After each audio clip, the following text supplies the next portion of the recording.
Di Indonesia, seringkali melakukan perubahan undang-undang atau amandemen yang dilakukan untuk menyesuaikan hukum dengan perkembangan zaman. Namun, tidak semua perubahan diterima masyarakat. Terkadang, ketika masyarakat merasa haknya diberikan, mereka dapat mengajukan gugatan ke Mahkamah Konstitusi.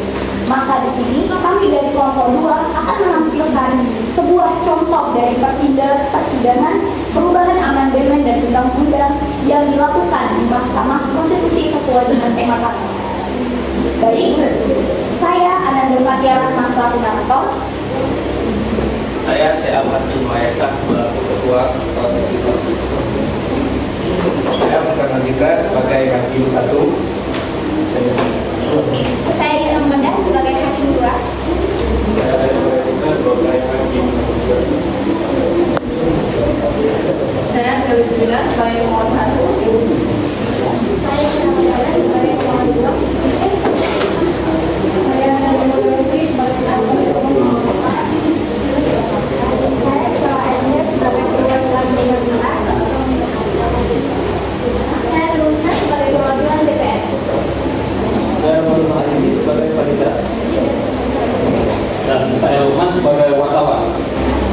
Baik, kita mulai memasuki contoh persidangan perubahan amandemen dan undang-undang. Anintara silakan berbicara. Hadirin dimohon berdiri. Sidang Mahkamah Konstitusi dibuka dan terbuka untuk umum. Baik, silakan Ali. Sidang hari ini membahas permohonan uji materi terhadap undang-undang hasil amandemen. Sidang dibuka.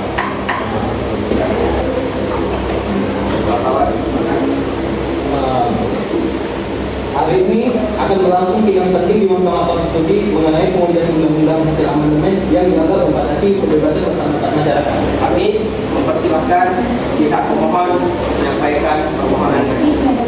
Kami mengajukan uji materi karena terdapat pasal hasil amandemen yang dianggap membatasi kebebasan masyarakat dalam menyampaikan pendapat. Sebagai mahasiswa, saya merasa masyarakat menjadi takut untuk menyampaikan kritik setelah adanya perubahan undang-undang tersebut. Tidak sedikit orang yang akhirnya memilih dia karena khawatir dianggap melanggar hukum. Apakah saudara memiliki bukti terkait kerugian tersebut? Ada yang mulia. Kami membawa beberapa data dan laporan ujian. Selanjutnya, kami persilahkan pihak DPR memberikan tanggapan. Yang mulia, perubahan undang-undang dilakukan dengan menjaga ketertiban masyarakat dan mencegah penyebaran informasi yang dapat merugikan negara.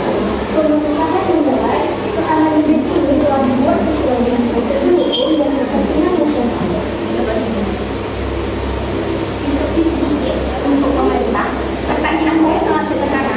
Apa batasan di aturan baru ini tolak ukurnya apa? Jangan sampai alasan ketertiban dipakai buat melarang masyarakat menyampaikan kritikannya. Apakah dampak ini sudah dikaji belum sebelum disahkan? Tentu yang mulia, namun kebebasan tetap harus memiliki batas agar tidak disalahgunakan. Tetapi, aturan itu membuat masyarakat takut berbicara. Undang-undang dibuat bukan untuk membungkam rakyat, melainkan untuk membela kepentingan negara. Kalau begitu, mengapa banyak kritik masyarakat dianggap pelanggaran? Diharapkan semuanya tenang. Sidang dilakukan dengan secara tertib. Setiap yang berbicara akan diberikan kesempatannya masing-masing.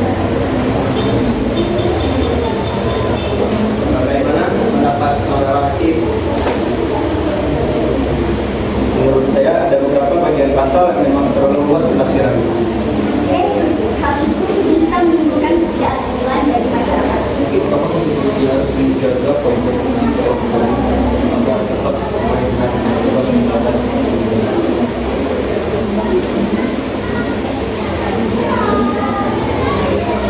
Hadirin dimohon berdiri.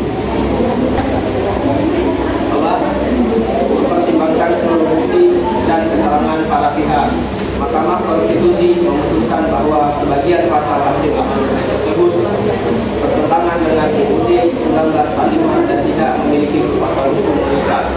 Alhamdulillah, akhirnya masyarakat mendapat dukungan.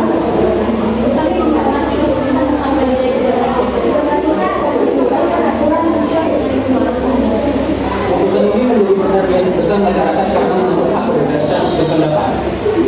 Baik, Mahkamah Konstitusi memiliki peran penting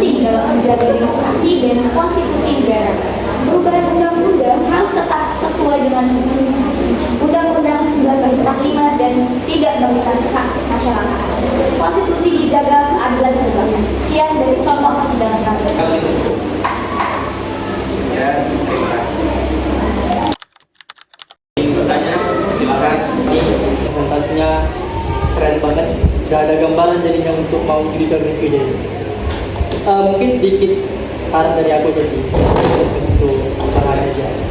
Sebenarnya kata kunci dari keputusan Mahkamah Konstitusi itu ada dua, antara ditolak dengan diterima. Nah, tadi mungkin waktu keputusan masih belum menggunakan kata itu, antara sebagian diterima atau sebagian ditolak. Dan perlu kita pahami bersama, antara konsep ditolak dengan konsep diterima ini berbeda. Antara konsep ditolak dengan tidak diterima itu berbeda. Nah, mungkin itu perlu jadi bahan evaluasi. Dan tadi yang kedua juga tempat di awal tadi agak terlibat juga tadi dengan kata gugatan oleh Mbak Narator. Nah, sebenarnya kalau gugatan itu di MK sepengetahuan aku, tapi nggak tahu ya bagi teman-teman. Gugatan itu sebenarnya nggak ada di MK, memang sama sih istilahnya, tapi mungkin istilah lebih tepatnya lebih kepada permohonan gitu. Kira-kira itu sih. Terima kasih.